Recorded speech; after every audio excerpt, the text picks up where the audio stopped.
Hey everyone, Nevada Nail Person. Today is Friday, March 31st, and I'm going to be sharing some of the products that I used this week in my makeup basket. And I think I found a dupe too. So as usual, I will list all the products that are available to me below, and I will put an asterisk next to the ones I mentioned in this video. So first off, let's talk about foundation. Still going strong with the Stila CC Cream and the Neutogena Hydra Boost. Really liking these products. For primer, I've been sticking with the Becca First Light, which is this periwinkle kind of color. I tend to overdo it with the shimmering Lit from Within glow, that dewiness, so I have to hold back. So this week I was using the little moisturizer sample from Glam Glow, and that does provide some dewiness, so I didn't want to overdo it and use that primer, so I just stuck to the Smashbox primer water and the Tarte Clean Slate primer. So this is a blurring primer, or a smoothing primer I should say.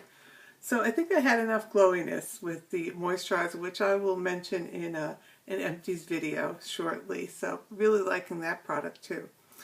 Now this is a product I said I would circle back to. This is the Tarte Shape Tape, and I have it in the shade Light, which I think was the first round of these concealers.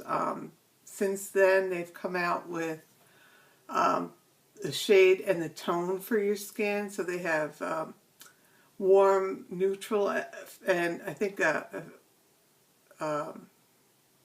cool. I don't know the actual name of the range, but I just have regular light. And what I could say is this is too light for me. That's why I was struggling with it and trying to figure out if it works for me or not. So yeah, I'm still kind of on the fence. It is a bit light for me. I think it highlights my dark under eyes more than conceals it. And I did use the Tarte CC, what is this called? Colored Clay CC Corrector. And this is more of a heavy duty, well, it's a corrector, but I can pull it off as a concealer too. So I just used this mostly with just a dab of this and smoothed it out. And of course my makeup has been on all day, so it's a little worn right now. But I think combined they're okay. But sometimes I could just use this on its own, so I don't need two. So still kind of on the fence, have to play more. And then I still have to set my face and combine with my Nars, which I'll show you. This is the crystal powder, and I guess this is my version of that palette. So yeah, still going strong on that. And I use this to set my under eyes more, and then using the MAC Light Plus Mineralized Skin Finish to just like an overall setting powder. So really liking this powder. So let's see what else I can mention. This is new that I pulled out for me to mention. This is the Becca Liquid Highlight in Opal. So it's interesting in that it has like a doe foot, but it's that classic opal shimmer. And I know I've had this for a while, so I just wanted to use it up before it goes. But what I would do is use this as like a double highlight, so to speak. So after I apply my foundation, I would just touch up on the usual spots: cheekbones, nose, Cupid's bow. So interesting to play around with this. I never really played with the liquid product before very much. I mostly use powders, but it does give you a nice little sheen.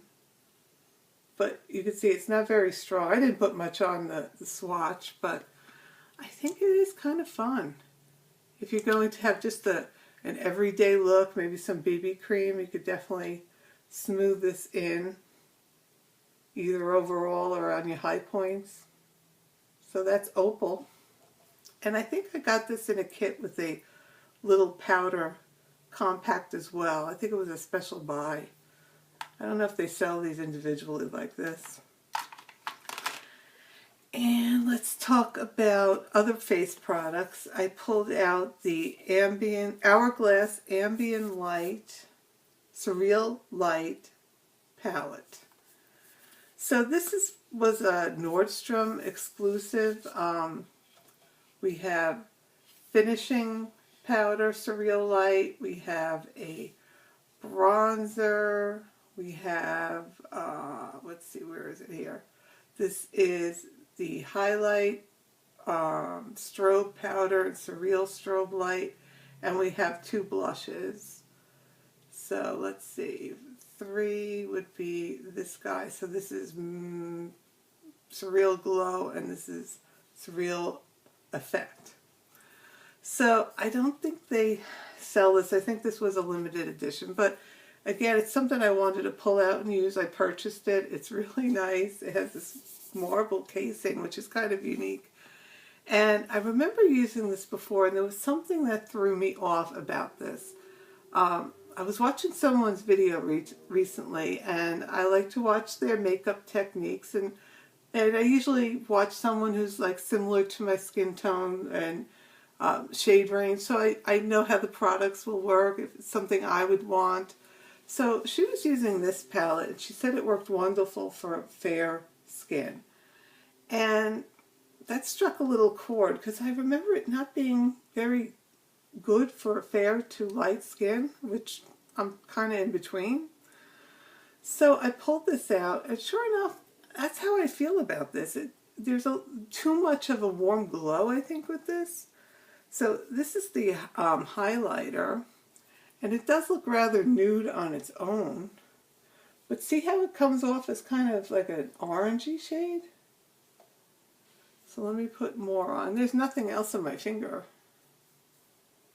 So if you apply that to the upper part of your cheeks, you're going to get some orange glow. So it is a glowy product, but you can't help with that undertone. It has an orange glow. It pulls orange. And my skin tends to pull overly warm anyway.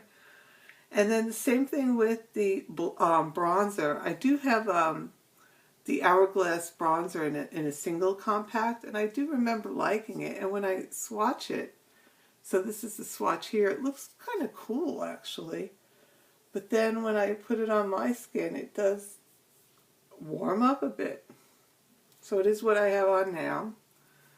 So I don't know how it does that, but it does. And then blushes, I stuck to this one, which was the Surreal Glow, I believe. Yeah. And it comes across as like a nude shade, but again, when you put it on, warms up. So, and here's the pinker one. I'll just show you that one. So that's the one that stands out because it's a little more on the pinker side. So, again, pulls very warm. And then the setting powder, the finishing powder, which is Surreal Light, same thing. So if I swatch it, and I'm going to use my other hand because now we know there's nothing on this hand. However, it does pull orange. Let me try to get a better one. It's hard for me to swatch left-handed. So see how like there's a warmer glow? It is kind of a glow, but very warm. So if you put that on fair skin, you're going to wind up borderline Oompa Loompa. So that's it. Again, I think it's kind of warm for light skin, but I'm trying. So I don't know. But in the meantime, I said, gee, this reminds me of something. So sure enough, I pulled out the Becca Soft Light Blurring Powder. Now, I know this hasn't got the best reviews, and I kind of agree. I used it once or twice, and I found the same thing with this powder as I did with this finishing powder in the Ambient Surreal Light palette. So you can see right here, I'm not going to dip too far, but it does have a tone, a warm tone to it. And let me just swatch it. I'll just grab some of this powder, and I just rubbed off my hand a little on my pants. So here's the Becca. And see how it pulls kind of warm? So if you put that on your skin, you're going to, all over your face, you're going to have this warm glow. Again, I'll put some more. So see how it's kind of warm? Or it does have an undertone to it. And then here's the, let me make sure my hand's clean. Here's the finishing powder again. So let's see, here's the Becca. So you can see they're very similar. So I would consider that a dupe. So if you have this in your drawer and you were considering this Becca Surreal, is that the name of it? The soft light blurring powder. Well, you have it in your drawer right here. You don't need to purchase this, and I wouldn't really recommend this anyway. So that's how I feel about that. So on my eyes, what I did use was the Perversion mascara. Still going strong. I like this mascara. I just wish it would hold the curl more. It does give me some volume, a little bit of length, but it tends to drop my lashes even though I curl them for a bit. But I do like this mascara. Still going strong with the Lorac front of the line in, I think this is dark brown. Dark brown, yeah. And then for eyeshadow, still using my MAC Painterly Soft Ochre, but use the Morphe 25B. So I did purchase these palettes in a set when they first came out. Again, I don't think they're still for sale, but I did want to use this. There was the warmer tone palette, and this was the one that was the Mocha, I believe it was called, 25B. And I'll find out the name and list it below. But this is a nice little eyeshadow palette. Very happy with it. We have some mattes, we have some shimmers, a few satiny-ish type shades, some nice a nice brow bone transition. Again, great mattes. So I use this in as an everyday look all week, and you can see from the palette that I did dip into quite a few. So right now I could tell you I have on this as a transition, this to deepen it up a little, maybe a dab or two of this, and this shade all over my eyes and underneath. Same pattern. So let me swatch those for you. So these two transition and deeper shade, and I'll have to do them more over here. So see, great pigmentation, nice mattes, and this was the shade that I used on pretty much all over my eye,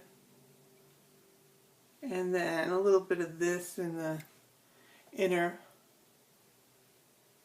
So really liking this palette. I like the nice neutral brown shades, nice little warm shade here. It's like a cross between a brown and a cranberry.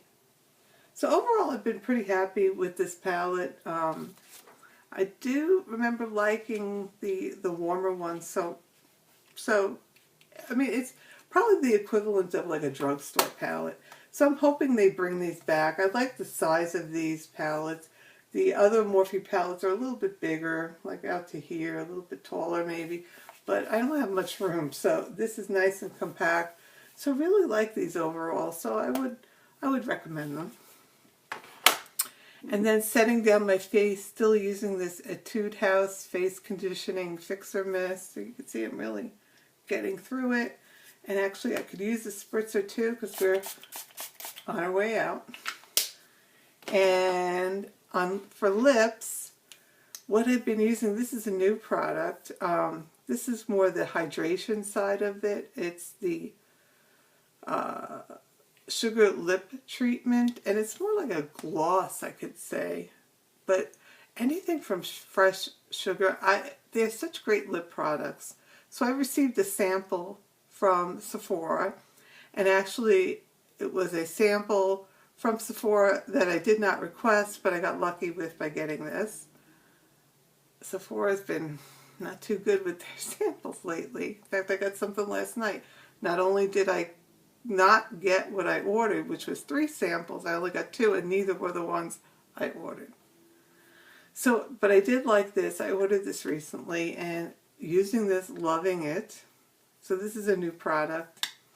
And then, I guess I was in my lipstick drawer, and I found this, and I realized I had a Dior lipstick. I don't know how long I've even had it. But this is the Rouge Dior in the shade Delicate, and it's a matte. It's what I have on now.